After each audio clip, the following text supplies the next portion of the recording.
C'est l'heure de l'information sur ESAE TV. Mesdames et messieurs, bonsoir et bienvenue dans ce journal dont voici les titres. Mise en œuvre du registre national des documents d'identification des personnes physiques. Ainsi en a décidé le gouvernement en sa séance hebdomadaire du Conseil des ministres ce mercredi. D'autres décisions ont également meublé cette session. À suivre dans ce journal la quintessence des échanges issus de cette session hebdomadaire.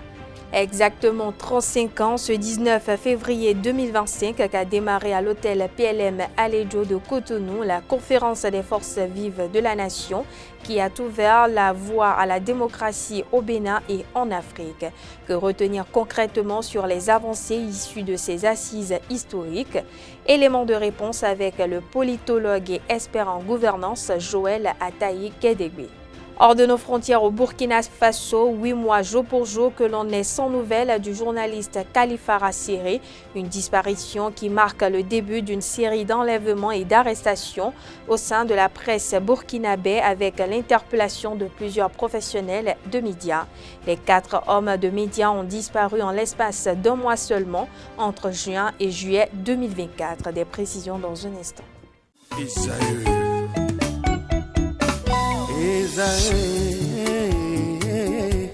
Vous recherchez une école de référence pour une double formation universitaire et professionnelle de qualité? Voici l'opportunité à ne pas rater. L'École supérieure d'administration, d'économie, de journalisme et des métiers de l'audiovisuel ESAE vous offre des programmes d'enseignement en licence et en master orientés vers l'emploi qui font d'elle une référence à travers les filières de l'administration générale et territoriale, l'administration du travail et de la sécurité sociale, droit, diplomatie et relations internationales, administration hospitalière, universitaire et intendance, journalisme et métiers de l'audiovisuel et toutes les filières des sciences de gestion. Une seule adresse, www.esae.bj.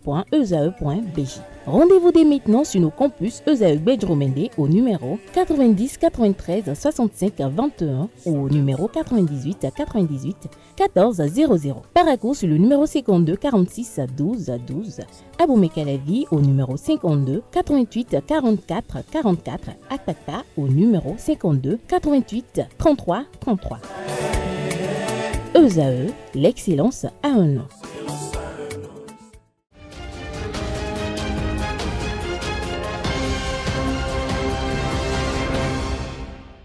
À nouveau, bonsoir. Merci de nous recevoir chez vous. Les membres du gouvernement béninois ont sacrifié à la tradition, comme il est de coutume, tous les mercredis, à travers la session hebdomadaire du Conseil des ministres. Tenue sous l'égide du chef de l'État, Patrice Talon, chef du gouvernement et président de la République, d'importantes décisions ont été prises. Au titre des mesures normatives, on note conditions et modalités d'établissement des documents d'identification des personnes physiques, mise en œuvre du registre national des documents d'identification des personnes physiques, déclaration d'utilité publique de la zone administrative et commerciale de Ganri et expropriation d'immeubles.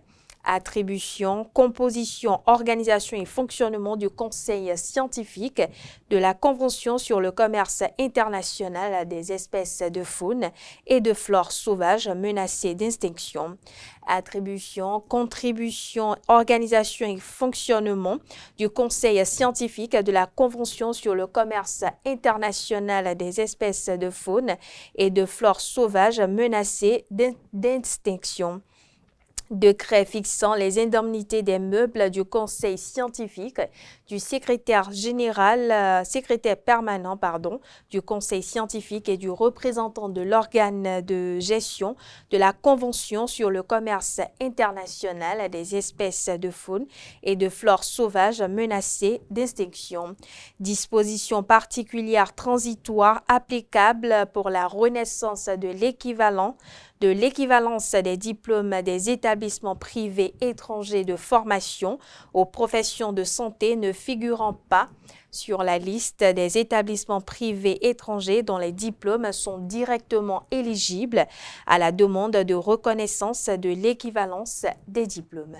Dans le registre des communications, on note l'acquisition d'un nouveau scanner de 64 barrettes sur 128 coupes avec option cardiologie au profit du Centre national hospitalier universitaire Hubert Koutoukou Maga. campagne de fleurissement des villes du Grand Nokoué, de Parakou et Natitingou, réalisation des travaux d'aménagement des voiries du quartier culturel et créatif de Cotonou, construction de collecteurs d'assainissement pluvial et d'aménagement des voies connexes dans les villes d'Alada, d'Assazoumin, Pobé, Lokossa, Aplaroué, Djougou et Kandi. Mise à disposition de ressources au comité de pilotage de l'audit du fichier électoral, compte rendu de la mise en œuvre du projet spécial d'insertion dans l'emploi, PSIE, sur la période allant du 1er juillet 2020 au 31 décembre 2024. Au titre des autres mesures individuelles, le Conseil a procédé également à des nominations au Conseil économique et social CES et au ministère des petites et moyennes entreprises et de la promotion de l'emploi. Nous y reviendrons plus en détail dans nos prochaines éditions du journal télévisé. Je l'annonce au sommaire de cette édition. Exactement 35 ans ce 19 février 2025 qu'a démarré à l'hôtel PLM Alejo de Cotonou la conférence des forces vives de la nation qui a ouvert la voie à la démocratie au Bénin et en Afrique. L'ancien président du comité préparatoire de ces assises nationales, ancien président de la Cour constitutionnelle, ancien bâtonnier maître Robert Dossou, rappelle les principaux objectifs de cette conférence. Suivons ensemble. L'objectif était double. Premièrement, passer par une voie pacifique pour faire un changement d'un régime monolithique, idéologique, à un régime libéral et multipartiste où chacun pourra exprimer librement sa pensée. Ça, c'est le premier objectif. Le deuxième objectif, créer un socle qui servira de socle à l'ensemble des projets de la société pour faire le développement aussi bien institutionnel, social, économique, culturel, etc. de notre pays. Les deux sont d'ailleurs, le passage pacifique a été pleinement atteint. Pleinement atteint. Ceux qui ont été condamnés à mort, ou mis en prison, ou chassés en exil, sont tombés dans les bras de ceux qui les ont condamnés à mort, emprisonnés ou exilés. À présent, je vous invite à suivre les acquis de la Conférence nationale des forces vives de la nation évoquée par Joël Ataï Guédegbe, expert en gouvernance et acteur de la société civile. Il s'exprime au micro de Francis Sola Farami. En 90, qu'on a eu comme élection, c'est le référendum du 2 décembre 90 qui a permis d'adopter la constitution qui a été promulguée le 11 décembre 1990 et qui est toujours en vigueur malgré la révision intervenue le 1er novembre et promulguée le 7 novembre 2019 par loi constitutionnelle. Donc, cet acquis est important. C'est la première fois que le Bénin a une stabilité constitutionnelle et bat des records de longévité. Mais au-delà, donc nous sommes rentrés à travers l'adoption de cette constitution, des lois électorales subséquentes, de la charte des partis politiques. Nous sommes entrés dans le cycle du pluralisme politique qui implique des compétitions électorales. Et il s'ensuit que c'est une conséquence fondamentale de la volonté d'inscrire l'alternance dans nos mœurs. Et c'est aussi pourquoi notre Constitution limite le nombre de mandats et essaye également de limiter l'âge. En réalité, c'est le plafond qui intéressait, mais on ne pouvait pas le justifier sans donner l'impression que c'était orienté vers les anciens présidents de la République ou des gens qui avaient fait longtemps au pouvoir. Donc, à partir de ce cadre-là, nous en avons vu les effets. Il y a eu des élections pluralistes, libres, de plus en plus d'une transparence acceptable, parce qu'on le verra. Et cela dépend également des acteurs, d'autres facteurs, mais globalement, le Bénin a connu plusieurs cycles électoraux qui sont traduits par plusieurs alternances au pouvoir et qui ont crédibilisé le système aux yeux non seulement de la population, mais des observateurs étrangers.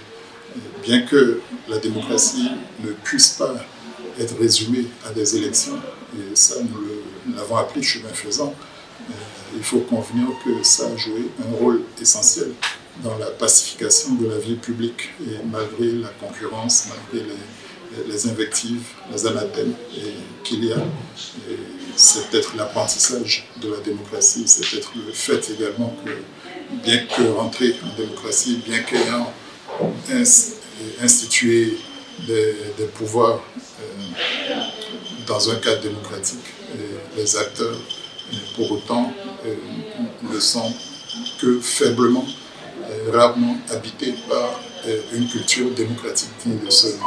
Donc le chantier reste vaste, le défi reste important, ne serait-ce que de ce point de vue, pour domestiquer les valeurs démocratiques, les règles, les mécanismes et savoir raison garder. Comprendre également que même si la démocratie implique la séparation des pouvoirs, cela ne signifie pas l'hostilité des pouvoirs, cela ne signifie pas plus la collusion des pouvoirs, faute de quoi on mettrait en danger l'idée même de la démocratie. Mais la démocratie avant tout, avant la compétition électorale, avant l'exercice du pouvoir, c'est déjà la possibilité du débat contradictoire, la tolérance pour les différences. Et donc, une démocratie qui ne se préoccupe pas d'avoir en permanence ces éléments réunis et court à sa ruine, court à son détournement vers une aventure en tout cas qui serait tout sauf démocratique. La démocratie sans le pain, c'est le risque de perdre la paix également. Donc il faut trouver une manière d'entretenir la dialectique entre le pain et la paix au moyen de la liberté démocratique. Liberté ne signifiant pas absolument anarchie, liberté impliquant responsabilité, voire redevabilité. Et quand on a une fonction, un pouvoir, il devient urgent de mieux habiter les valeurs démocratiques, de mieux s'approprier les mécanismes du jeu démocratique. Ce n'est qu'un jeu, ce n'est qu'un dispositif pour favoriser la libération des énergies, des opinions et des potentiels, pour tout dire. Donc, le Bénin a fait sa part de chemin, a essayé, cas d'être fidèle à la conférence nationale. Parfois, s'est éloigné de l'esprit de la conférence nationale, il est vrai, mais j'ose croire que chacun de nous est conscient que c'est un lait qu'il faut chérir, qu'il faut entretenir, qu'il faut rénover pour de meilleures perspectives de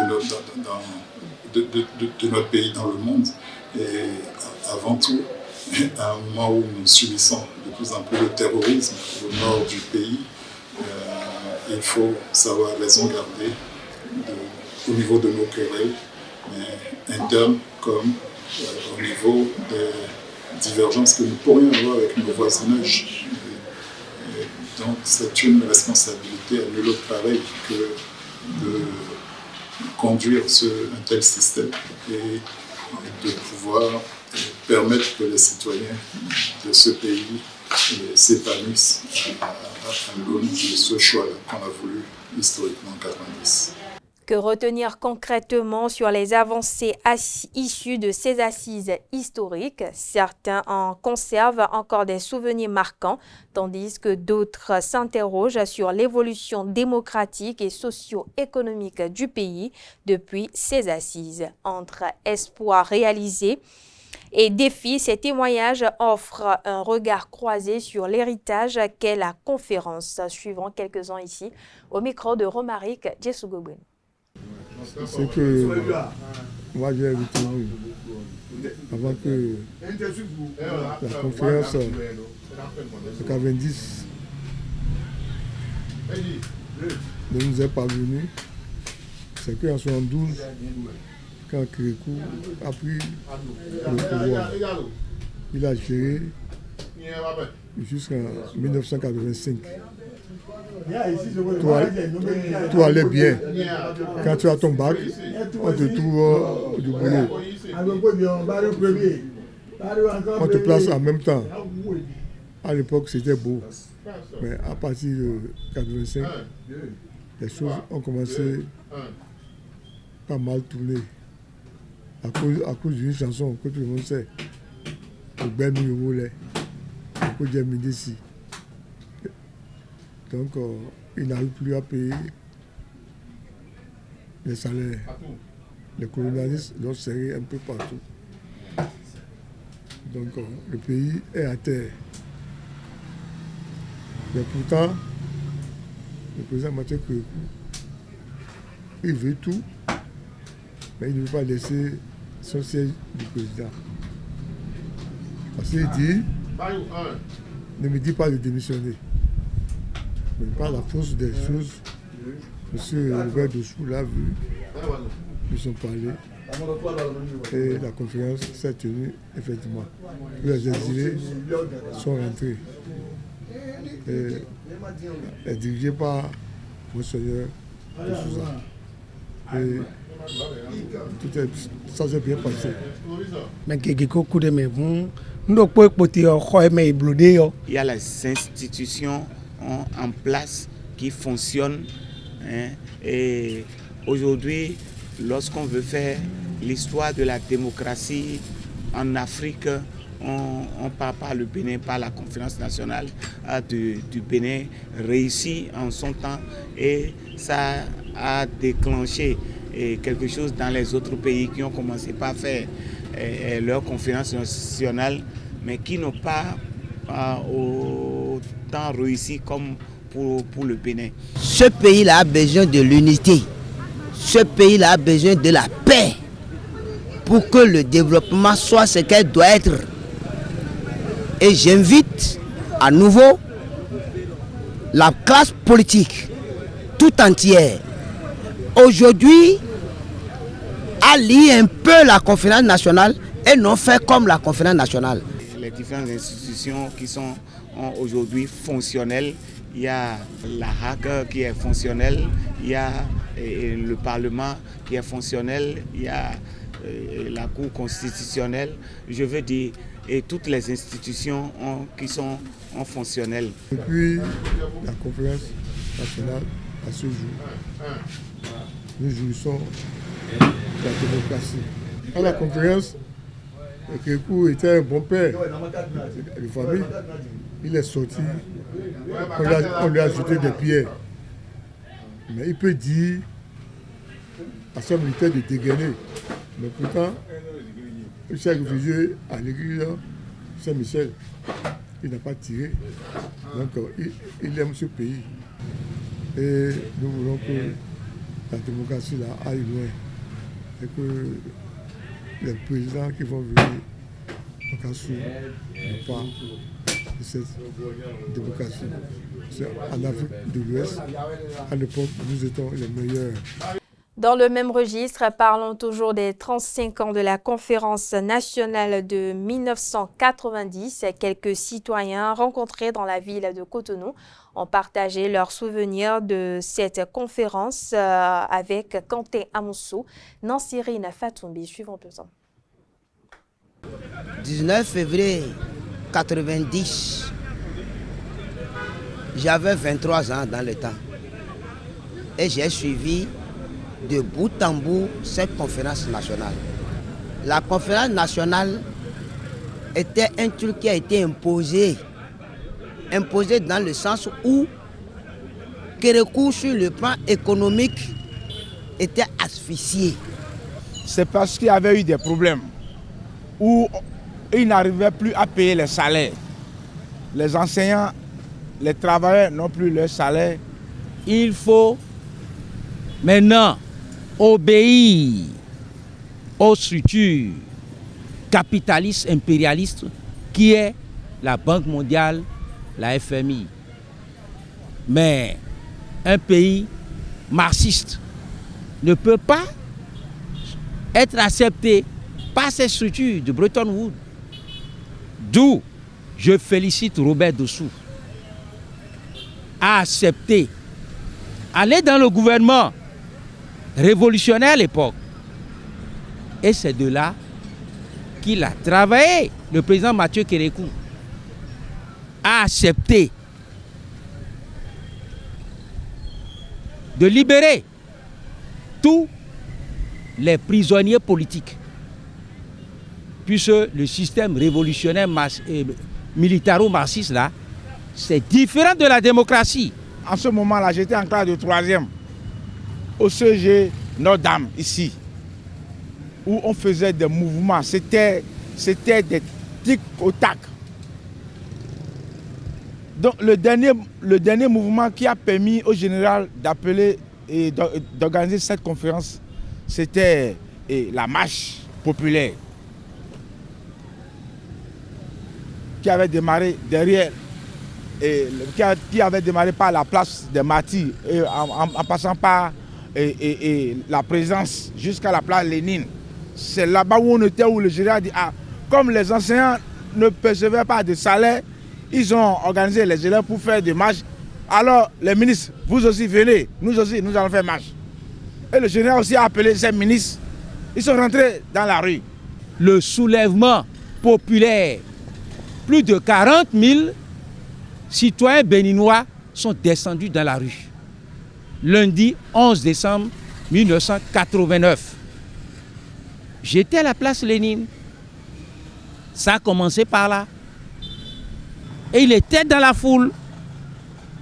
Ben, arrivé au carrefour de Déroko, il a reçu une sandalette Recampis en plastique sur la poitrine.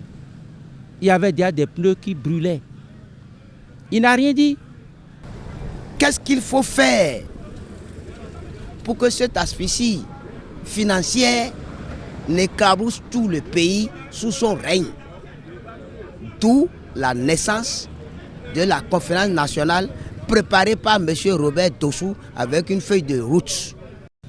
Maintenant, pour la conférence nationale, il faut remercier Robert Dossou, Mathieu Kérékou, le général, le clergé et Begbelekbe, qui a demandé la souveraineté de la conférence nationale.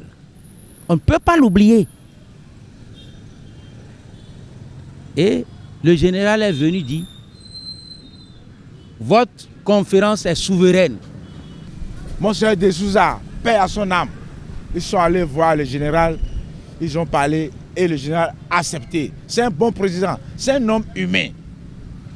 Ce sont les hommes dont nous avons besoin. Il a écouté leurs vœux et ils ont fait tout ce qu'il faut, les pays arabes. Il a accepté tout, aller en France. Tout. Et quand les expatriés ou bien les exilés politiques vont revenir là, ça s'annonçait à la radio.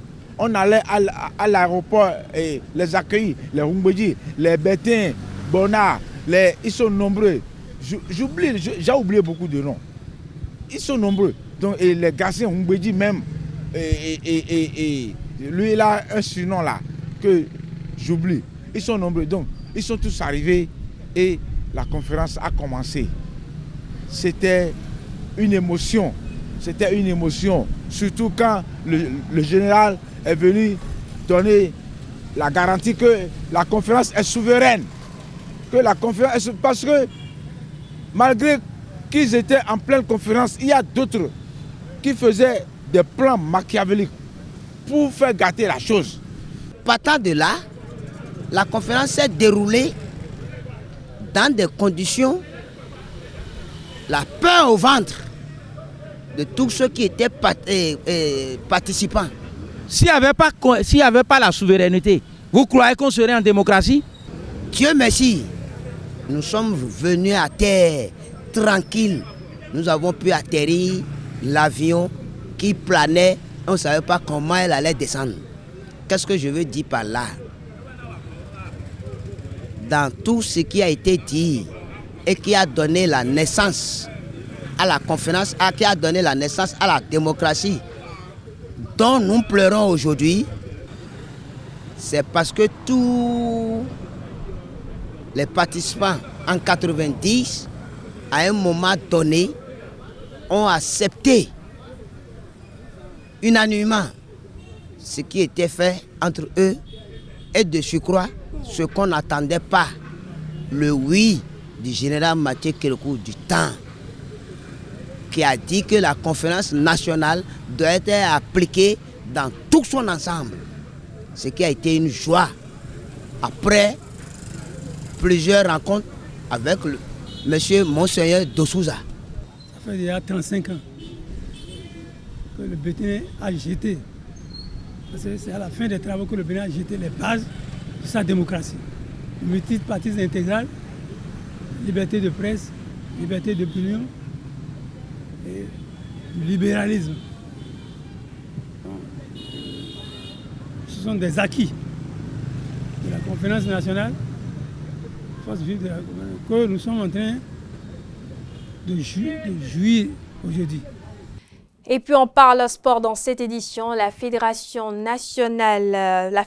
béninoise, autant pour moi, de sport électronique a vu le jour le samedi 15 février 2025 à l'Institut français de Cotonou. Au terme des travaux, Médard Djekete a été élu président pour conduire les destinées de cette association. À ce propos, plusieurs projets et activités sont déjà prévus. Romain Fana-Voron, secrétaire général de la dite fédération, nous expose quelques-uns dans cet élément. On regarde. Nous sommes en train de valider un programme de travail annuel. Par endroit, on a des activités, il y a des compétitions qui sont en vue. Et lorsqu'on parle des compétitions, il y a d'abord la qualification pour la ICAN. La ICAN qui se passera au même moment que la Coupe d'Afrique des Nations. C'est le Maroc qui l'a pris. La Coupe d'Afrique des Nations des sports électroniques sera au même moment que la Coupe d'Afrique des Nations au football. En fait, c'est le Maroc, le pays organisateur de la CAN. Le Maroc étant une CAN nation deux CAN dans... Voilà. Et d'ores et déjà, même avant la naissance de cette fédération, nous sommes déjà qualifiés. Donc, nous allons travailler pour que, à l'interne, nous travaillions sur l'équipe nationale. Au départ, c'était une association. Maintenant, il faut l'élargir au niveau des autres associations pour que l'équipe nationale ne soit pas l'équipe Afrique Gamer. Parce que c'est de ça. Donc, c'est à la base Afrique Gamer. À la base Afrique Gamer, mais la fédération aujourd'hui n'est pas que Afrique Gamer. C'est la différence et je crois que c'est ce qui crée aujourd'hui des problèmes qui fait que d'autres associations sont encore réticentes pour revenir. Donc, il faudrait qu'ils comprennent aujourd'hui, la fédération s'est faite de plusieurs associations et elle reste encore ouverte. Et les représentants de l'équipe, au sein de l'équipe nationale viendront de presque toutes les associations. De toutes les associations qui sont prêtes pour travailler avec la fédération. Et puis hors de nos frontières au Burkina Faso, cela fait 8 mois jour pour jour que l'on est sans nouvelles du journaliste Kalifara Siré.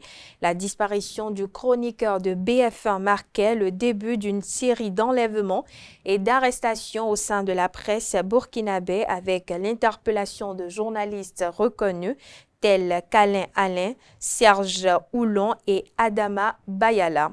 Les 4 hommes de médias ont disparu en l'espace d'1 mois seulement, entre juin et juillet 2024. Selon Reporters sans frontières, ces voix jugées critiques par la junte du capitaine Ibrahim Traoré ont été réquisitionnées par l'armée pour combattre au front contre les djihadistes. Selon des témoignages, les 3 journalistes burkinabés sont enlevés, autant pour moi, à Ouagadougou par des inconnus, parfois cagoulés ou masqués. Ce n'est que 4 mois plus tard, lors d'une session de la Commission africaine des droits de l'homme, que le ministère de la Justice du Burkina Faso révèle que les 3 journalistes ont été légalement réquisitionnés par l'armée sur la base du décret portant mobilisation générale et mise en garde. RSF s'inquiète particulièrement du sort d'Alain Traoré, communément appelé Alain, enlevé à son domicile moins d'1 mois après ses confrères et qui reste introuvable aujourd'hui. Du Burkina Faso, rendons-nous en République démocratique du Congo. Didier Mazenga, envoyé spécial du président congolais Félix Tshisekedi, s'est rendu au Tchad ce mardi après une visite sur le chemin retour du sommet de l'Union africaine. À la clé, un message du président Félix Tshisekedi qui demande au président tchadien une aide militaire alors que le M23, soutenu par le Rwanda, ne cesse de progresser dans le sud Kivu après avoir pris les 2 grandes métropoles de l'Est, Goma et Bukavu. Selon une source proche du dossier, la demande adressée par Félix Tshisekedi à son homologue tchadien Mahamat Idriss Déby est une aide militaire sous toutes ses formes. Le président congolais, dont une avenue porte désormais le nom dans la capitale N'Djamena, est dit très proche des autorités tchadiennes depuis son rôle de facilitateur de la communauté des États d'Afrique centrale dans la résolution pacifique de la crise politique tchadienne. Le 9 février dernier, Mahamat Idriss Déby exprimait ainsi dans un communiqué sa solidarité avec le peuple congolais et son président tout en appelant au respect de l'intégrité territoriale et de la souveraineté de la RDC. Toujours selon la même source, la demande de soutien militaire est donc examinée par N'Djamena, qui souhaite toutefois respecter les voies légales, qu'elles soient nationales ou internationales, tout en privilégiant l'option du dialogue conformément aux résolutions du sommet conjoint des chefs d'État de l'EAC et de la SADC. Voilà, chers internautes, c'est sur ces mots que prend fin cette édition. Merci de l'avoir suivi, merci de votre attention. Excellente soirée en compagnie de nos programmes sur EZAE TV.